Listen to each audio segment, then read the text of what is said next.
അപ്പൊ അവളങ്ങനെ പറഞ്ഞു അല്ലേ? അവളങ്ങനെ പറഞ്ഞൂടാ. പക്ഷെ അവള് പറഞ്ഞതിന് എനിക്ക് ഷോക്കില്ല, കാരണം നമ്മളത് എക്സ്പെക്ട് ചെയ്തല്ലോ. പക്ഷെ ഇത് ഞാൻ ഓവർകം ചെയ്യണ്ടേ, അതിലാണ് പണി. എടാ നീ ചെറിയ പിള്ളേരെ പോലെ അതൊക്കെ 2 ദിവസം കഴിയുമ്പോൾ ശരിയായിക്കോളും. മൂഡ് മാറുമ്പോൾ സെറ്റ് ആവും. എടാ 2 ദിവസത്തിനുള്ളിൽ എന്തൊക്കെ ഉണ്ടാവാം.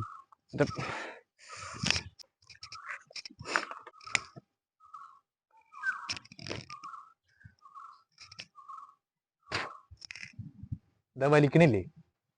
കള്ളും പോകിയും ചെല്ലുമ്പോൾ മാത്രം അവളെ മറന്നാ പോരല്ലോ. ആഹാ, ഇതൊന്നും വലിക്കാതെ തന്നെ ഫിലോസഫി വരുന്നില്ല. നിനക്ക് ഇപ്പൊ എന്ത് ചെയ്താലും തൃപ്തിയാവാ അത് ചെയ്യാം. എടാ എനിക്കിപ്പോൾ അവളെ കൊല്ലാനുള്ള ദേഷ്യമുണ്ട്. പക്ഷെ കൊല്ലാൻ പറ്റില്ലല്ലോ. അതെനിക്കും അറിയാം. ഒന്നെങ്കിൽ അവളെ എനിക്ക് കൊല്ലണം, അല്ലെങ്കിൽ അല്ലെങ്കിൽ അല്ലെങ്കിൽ നിനക്ക് അവളുടെ കൂടെ വരുന്ന ഒരു കൂട്ടുകാരില്ലേ എപ്പോഴും ഉണ്ടാവണത്, അവളെ സെറ്റ് ആക്കിക്കൂടെ? ഇതൊരുമാതിരി അതല്ലടാ, സ്നേഹമായിട്ട് നിനക്ക് നല്ല വൈബുള്ള പോലെ എനിക്ക് തോന്നിയിട്ടുണ്ട്, അതുകൊണ്ട് പറഞ്ഞതാ. എന്താ നിനക്ക് ഇതവിടെ വിളിക്കണു? ഒരു സ്നേഹം. ആ, എടാ എടുക്ക്. അതിന്റെ ആവശ്യമൊന്നുമില്ല, സമാധാനത്തേക്ക് വിളിക്കണത്. എടുക്ക്. സ്പീക്കറിലൂടെ സംസാരിക്കും. ഹലോ, ഞാൻ അറിഞ്ഞു. നീ ഓക്കെ അല്ലേ? എനിക്ക് കുഴപ്പമൊന്നുമില്ല, ഞാൻ ഓക്കെയാണ്. നീ വിഷമിക്കണ്ട, ഞാനുണ്ട് നിന്റെ കൂടെ. അങ്ങനെ വിളിക്കാട്ടാ. എങ്ങനെയുണ്ട്?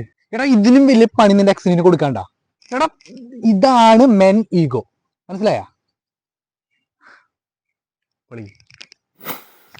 പോയി സെറ്റ് ആക്കടാ അവളെ.